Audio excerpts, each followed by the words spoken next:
আজকের গল্পটি শুনে আপনি আপনার চোখ থেকে পানি ফেলতে বাধ্য হবেন। তো আশা করি গল্পটি শুনে আপনাদের অনেক ভালো লাগবে। তো পুরো গল্পটি শুনুন।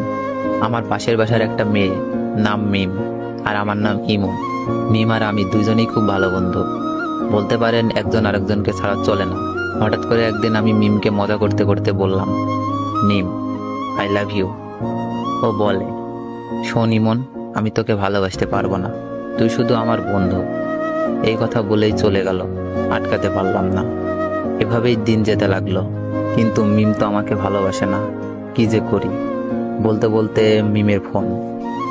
ওই ইমন, কি করছো? তোর কথাই ভাবছিলাম মিম। চুপ থাক, খাইছস? না, তুই খাইছস মিম? হ্যাঁ খাইছি। তুই এখনই খেয়ে নে, আর মাঠে তাড়াতাড়ি আয়। আচ্ছা, বলেই লাফাইতে লাগলাম। মিমের মনে হয়তো আমার জন্য ভালোবাসা জাগছে। তাড়াতাড়ি খেয়ে গেলাম, গিয়েই বললাম, কিরে মিম, হঠাৎ জরুরি তলব? সামনে আমাদের এক্সাম রে, খুব টেনশনে আছি। কোনো চিন্তা করিস না, ফেল করলে তোরে তো আমি বিয়া করবো, তারপর 2টা ক্রিকেট খেলার টিম বানাবো, তোর এক দল আমার এক দল। বলেই হাহা করে হাসি দিলাম। কিন্তু হাসি দেওয়ার পর যা ঘটলো তা আমি কেন, আমার চোখও বিশ্বাস করতে পারলো না।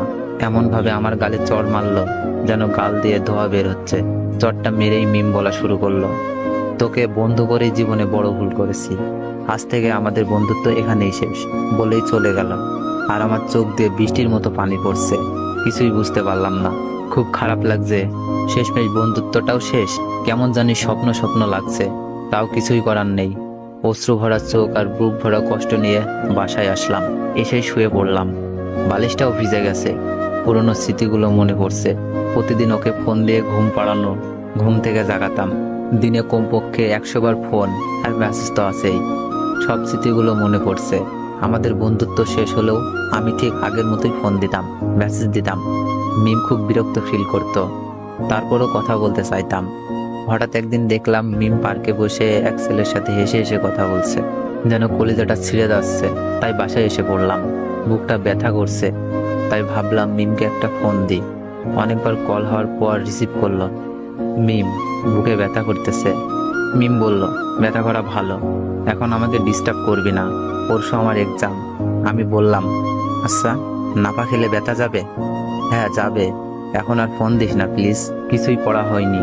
আমি বললাম, কয়টা খাবো? তোর যতটা খেতে মন চাই খা, প্লিজ ইমন, আর না। আমি এবার বললাম, লাস্ট একবার, ভালোবাসিস? মিম এবার বলল, ইমন, এইসব কথার কোনো মানেই হয় না, আমরা জাস্ট ফ্রেন্ড। তোর অনুরোধে কিন্তু দ্বিতীয়বার ফ্রেন্ড হয়েছি, তাই যা বলোস ভালো করে বুঝে বলিস। থ্যাঙ্কস মিম, রাখি। ওকে রাখ, আর ভবিষ্যতে এ যেন এমন কথা আর শুনি না। ওকে। ফোনটা কেটে দিলাম। একসময় মিম মেয়েটা সারাক্ষণ আমার খবর নিত, এখন আর নেয় না।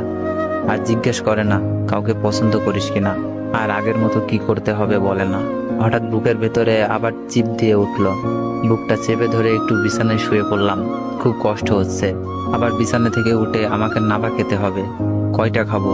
মিম তো বলেই দিয়েছে যতটা ইচ্ছা খেতে পারে। সবগুলো ওষুধ মুখের ভেতরে পুরে ঘুমিয়ে পড়লাম। কাক ডাকা ভরে উঠে পড়ে মিম। মোবাইল চেক করে একটা দীর্ঘশ্বাস ছাড়ে। যাক, আজ আর কোনো মেসেজও নাই, মিস কলও নাই। পড়াই মনোযোগী হই। মিম মন দিয়ে পড়তে থাকে। হঠাৎ মনটা যেন কেমন কেমন করছে। তবুও ভালো, ইমন জ্বালাচ্ছে না। ছেলেটার কোনো কমন সেন্সও নাই।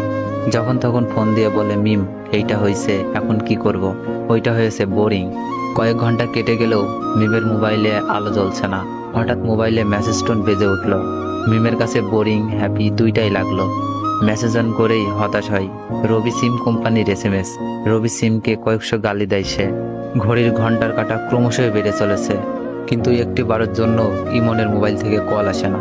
হঠাৎ মিমের স্মরণ হয় কতদিনের কথা। ইমন বলেছিল, মিম, বুকে ব্যথা।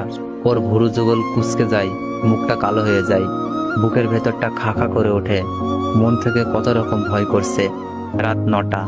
মিম একদম পড়তে পারছে না। বারবার ইমনের কথা মনে পড়ছে। ইমনের মেসেজ তো তার বোরিং লাগতো, কিন্তু সে কেন এখন ইমনের মেসেজ খুঁজতেছে? কিছুই না ভেবে ইমনের নাম্বারে ফোন দেয়।